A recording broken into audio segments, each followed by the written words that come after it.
नहीं, मैंने अभी हाई कोर्ट का जो आदेश है उसको मैंने पढ़ा नहीं है। वाह यार, कैसा सीएम हमारा, आदेश ही नहीं पढ़ रहे हाई कोर्ट के। सीएम साहब कब पढ़ोगे आदेश? जब वो हिमाचल भवन नीलाम भी हो जाएगा या फिर हिमाचल भवन हमारा चला जाएगा हमारे हाथों से।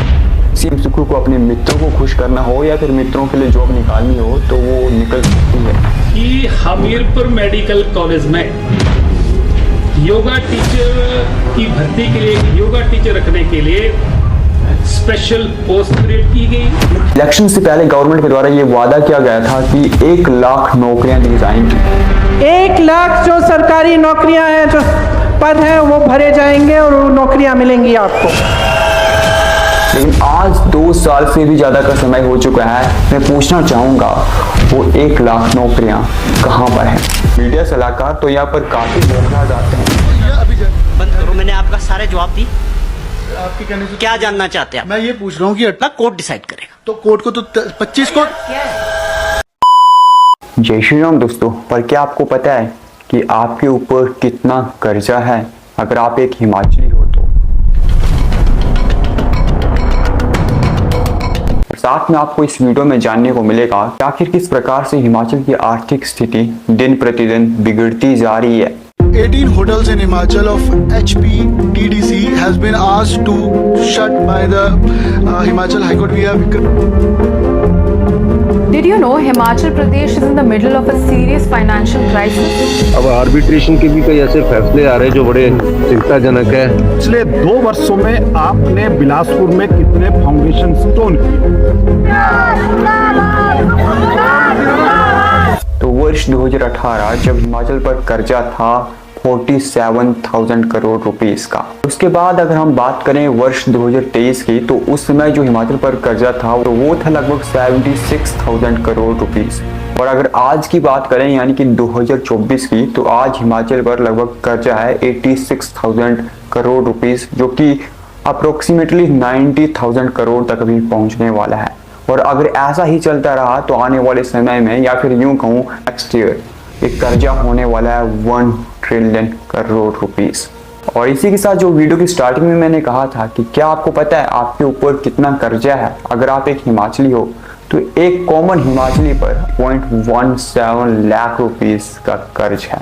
हम सभी लोगों के ऊपर लगभग 1.25 लाख रुपए का कर्जा है। इस बात को जरूर ध्यान में रखना। ये तो रही कर्जे की बात, कितना कर्जा हमारे हिमाचल पर है, जो बिल्कुल भी सही संकेत नहीं है हमारे हिमाचल के लिए। लेकिन साथ में पिछले कुछ महीनों में कुछ ऐसी घटनाएं भी घटित होती हैं जिनसे हमें मालूम होता है कि आखिरकार हिमाचल का जो खजाना है वो खाली होता जा रहा है। सितंबर की घटना लीजिए, जहां पर लोगों को सैलरी नहीं मिलती है। जितने भी कर्मचारी हैं उन्हें पेंशन तो क्या, उन्हें सैलरी तक नहीं मिलती है।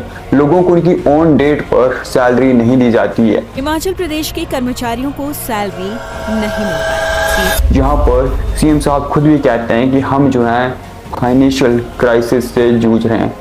हालांकि वो अपनी वर्डिंग में इसे फाइनेंशियल डिसिप्लिन कहते हैं, लेकिन सबको पता है कि ये फाइनेंशियल डिसिप्लिन था या फिर फाइनेंशियल क्राइसिस। उसके बाद घटना आती है अभी कुछ समय पहले कि 18 होटलों को बंद किया जाएगा।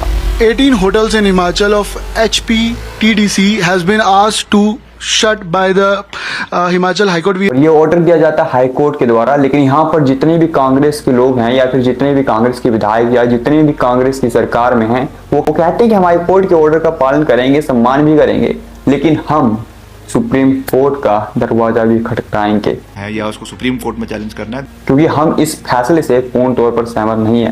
लेकिन कहीं ना कहीं इसके पीछे भी यही रीजन है कि हमारी जो वित्तीय स्थिति है वो बिल्कुल भी सही नहीं है।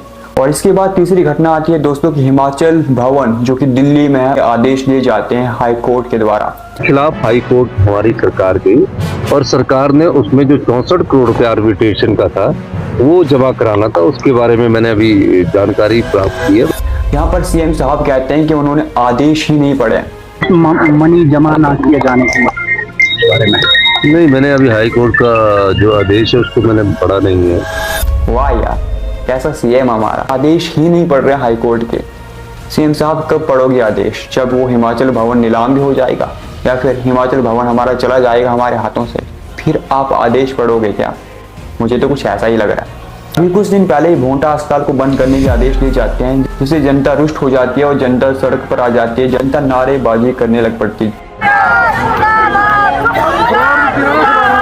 आज हम यहाँ पर एकत्रित हुए हैं, डीसी महोदय को एक ज्ञापन दे रहे हैं हिमाचल सरकार को कि ये हॉस्पिटल बंद नहीं होना चाहिए, क्योंकि ये अस्पताल जनता के हित में था। जनता में भी किन लोगों के, जो गरीब लोग हैं, जो बड़े बड़े महंगे अस्पतालों में नहीं जा सकते हैं, वो लोग इन अस्पतालों में अपना ट्रीटमेंट आसानी से करा सकते हैं, क्योंकि इन अस्पतालों में मैक्सिमम जो टेस्ट होते हैं वो मुफ्त होते हैं। इस हॉस्पिटल में बहुत कम रेट पर दवाइयाँ उपलब्ध करवाई जाती है और जो भी वहाँ पर मशीनरी लगी है उसमें जो भी वहाँ पर टेस्ट होते हैं वो बिल्कुल फ्री होते हैं, क्योंकि एक गरीब इंसान के लिए काफी ज्यादा फायदेमंद है। अब आप तो ठहरे पॉलिटिशियंस, आपके पास करोड़ों रुपए होंगे, आप तो किसी भी हॉस्पिटल में जा सकते हो, किसी भी बड़े प्राइवेट हॉस्पिटल में जा सकते हो, लेकिन इन हॉस्पिटल को बंद करने के बाद नुकसान किसको उठाना पड़ेगा? हम जैसे गरीब लोगों को, क्योंकि बड़े बड़े हॉस्पिटल में नहीं जा सकते, जिनके लिए छोटे मोटे हॉस्पिटल हैं जिनमें हम अपना इलाज करवा सकते हैं। अगर आप उन हॉस्पिटल्स को ही बंद कर दोगे तो हम लोग कहाँ जाएंगे? वित्तीय संकट का पता हमें इस बात से भी लगता है कि आज हमारी गवर्नमेंट के पास नो जॉब और नो पोस्ट वाली सिचुएशन आ चुकी है। लेकिन ये बात यहाँ पर अलग है कि अगर सीएम सुक्खू को अपने मित्रों को खुश करना हो या फिर मित्रों के लिए जॉब निकालनी हो तो वो निकल सकती है। कि हमीरपुर मेडिकल कॉलेज में योगा टीचर की भर्ती के लिए एक योगा टीचर रखने के लिए स्पेशल पोस्ट क्रिएट की गई। मुख्यमंत्री के जो मित्र हैं, उनके जो सलाहकार हैं, उनके परिवार से वहां नियुक्ति हुई। अभी कुछ दिन पहले ही मेडिकल कॉलेज में योगा टीचर की पोस्ट निकाली गई।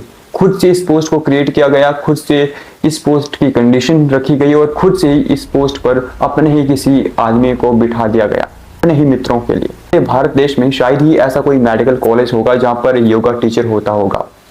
मैंने तो नहीं सुना, शायद हिमाचल में ये पहला होगा। और मुझे इससे कोई भी प्रॉब्लम नहीं है। मुझे प्रॉब्लम इस बात से है कि हमारे युवा जो बेरोजगार हैं, जो पढ़ रहे हैं, इतना स्ट्रगल कर रहे हैं, लेकिन फिर भी उन्हें जॉब नहीं मिल रही है, फिर भी उन्हें नौकरियां नहीं मिल रही हैं। मुझे उस बात से दिक्कत है। और वहीं पर अगर इनको अपने मित्रों को खुश करना हो तो उनके लिए खुद ब खुद जॉब भी क्रिएट हो जाती है, वैकेंसी भी बन जाती है और उसके ऊपर कंडीशंस लगाकर अपने ही आदमी को बिठा भी दिया जाता है। पावर का किस तरीके से यूज किया जाता है वो तो इनसे सीखना चाहिए। वाह। इलेक्शन से पहले गवर्नमेंट के द्वारा ये वादा किया गया था कि 1 लाख नौकरियां दी जाएंगी। 1 लाख जो सरकारी नौकरियां हैं, जो पद हैं, वो भरे जाएंगे और वो नौकरियां मिलेंगी आपको। लेकिन आज 2 साल से भी ज्यादा का समय हो चुका है। मैं पूछना चाहूंगा वो 1 लाख नौकरियां कहां पर हैं?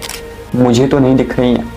और ये सवाल केवल मैं नहीं पूछ रहा हूँ, बल्कि ये सवाल कई सारे लोग पूछ रहे हैं। और केवल यही सवाल नहीं पूछ रहे हैं, बल्कि ये भी सवाल पूछ रहे हैं कि जो डिनोटिफाई किए गए इंस्टीट्यूशन हैं वो आखिर कब तक नोटिफाई होंगे, या फिर इस जन्म में नोटिफाई हो भी नहीं पाएंगे। कार आपने 2 साल का जश्न मना रही है बिलासपुर में, लेकिन वहीं पर बिलासपुर के लोग ये भी कह रहे हैं कि आखिर इन 2 सालों में आपने बिलासपुर के लिए किया ही क्या है। माननीय मुख्यमंत्री जी से ये भी जानना चाहता हूँ कि पिछले 2 वर्षों में आपने बिलासपुर में कितने फाउंडेशन स्टोन किए? और जब इन सवालों के जवाब हमारे आदरणीय मुख्यमंत्री साहब नहीं दे पाते हैं, यही सवाल उनके मीडिया सलाहकार से पूछे जाते हैं। लेकिन मीडिया सलाहकार तो यहाँ पर काफी बौखला जाते हैं। अभी बंद करो, मैंने आपका सारे जवाब दी। आपके कहने से क्या जानना चाहते हैं आप? मैं ये पूछ रहा हूँ कि 18 होटल क्या बंद होंगे या नहीं बंद होंगे? यार ये तो डिसाइड करेगा कोर्ट, सरकार इस पे फैसला लेगी, एक्सपर्ट की कमेटी बनेगी, जवाब आएगा, फिर सबमिट करेंगे कोर्ट में। आपको 10 बार मैंने एक बात रिपीट की है कि देयर इज ए कमेटी, वो अपनी रिपोर्ट दायर करेंगे, हम उसको सबमिट करेंगे। टाइम बाउंड पूछ रहा हूँ। हाँ तो कोर्ट में है वो मामला, कोर्ट डिसाइड करेगा। तो कोर्ट को तो 25 को उन्हें पता ही नहीं लगता है कि वो अपना आपा खो चुके हैं, पता ही नहीं लगता है कि वो कितनी बदतमीजी से बात कर रहे हैं। इस बात से आप अंदाजा लगा सकते हो कि पॉलिटिशियंस खुद भी कितने फ्रस्ट्रेट हो चुके हैं और उनके लोग भी कितने फ्रस्ट्रेट हो चुके हैं। अगर वो शांति से काम लेते तो शायद आज हिमाचल का ये हाल नहीं होता। हाल तो आपने जान लिया कि किस तरीके से हिमाचल की आर्थिक स्थिति का हाल दिन प्रतिदिन बिगड़ता जा रहा है। लेकिन आखिरकार इन सब के पीछे रीजन क्या है? तो जो सबसे पहला रीजन है वो ये है कि जो हमारा रिवेन्यू था वो काफी कम हो चुका है। 1800 करोड़ रिवेन्यू कम हो चुका है। जब रिवेन्यू कम हो गया तो हमें और ज्यादा उधार लेना पड़ा, और ज्यादा कर्जा लेना पड़ा और हम और ज्यादा कर्जा लगातार लेते जा रहे हैं। अन्य कारण ये भी है दोस्तों कि इलेक्शन से पहले जो वादे किए गए थे, जैसे कि ओपीएस, ये जो ओपीएस है, पुराना पेंशन, वो भी उसी मंत्रिमंडल के बैठक में तय किया जाएगा और आपके सामने लाएंगे, वो आपको वापस मिलेगा। ओल्ड पेंशन स्कीम ये लाने के बाद काफी ज्यादा प्रेशर पड़ा है हमारे बजट पर और काफी ज्यादा नुकसान हुआ है हिमाचल का आर्थिक रूप से। ओल्ड पेंशन स्कीम देने से कर्मचारियों को तो फायदा हुआ है, लेकिन जो आने वाले कर्मचारी थे, यानी कि जो हम बेरोजगार युवा हैं, उनको इसका नुकसान हुआ है। और साथ में एक और वादा किया गया था 1500 रुपए महीने का।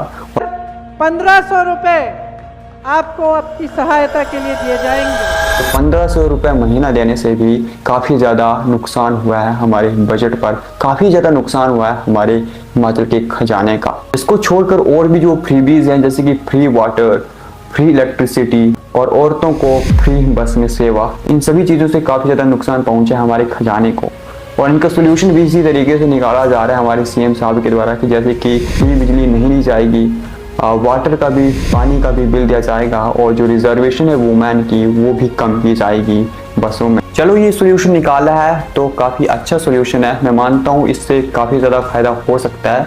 लेकिन एक सवाल मेरा यहाँ पर ये है कि आप लोग इन सभी चीज़ों को तो कम कर रहे हो, आप लोग हमारे ऊपर टैक्स भी लगा रहे हो, पानी का बिल भी हमें देना पड़ेगा, चलो मान लिया हमने, हम दे देंगे, लेकिन क्या आप अपने खुद के खर्चे कम करेंगे? इतने सारे पॉलिटिशियंस को हमें पेंशन देनी पड़ती है, जबकि वो आज हमारे लिए कुछ भी काम नहीं कर रहे हैं। उन्होंने केवल 5 साल काम नहीं किया, उसके बाद वो घर बैठ गए, लेकिन फिर भी आज वो जनता का पैसा खा रहे हैं।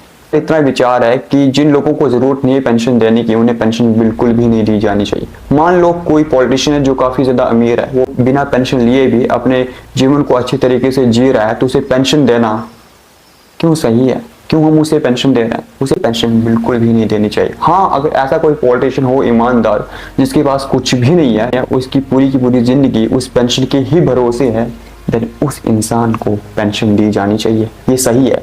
लेकिन मैक्सिमम जगह पर ये बिल्कुल भी नहीं है, तो पॉलिटिशियंस को पेंशन नहीं दी जानी चाहिए और इनको अपनी सैलरी में भी कटौती करनी चाहिए। केवल जनता के खर्चे में कटौती करके या फिर जनता की सेवाओं में ज़्यादा टैक्स लगाकर हमारा बजट सही नहीं होगा और हमारा कर्जा कम नहीं होगा। मेरा तो ये मानना है, बाकी आपका क्या मानना है वो कमेंट सेक्शन में ज़रूर बताना।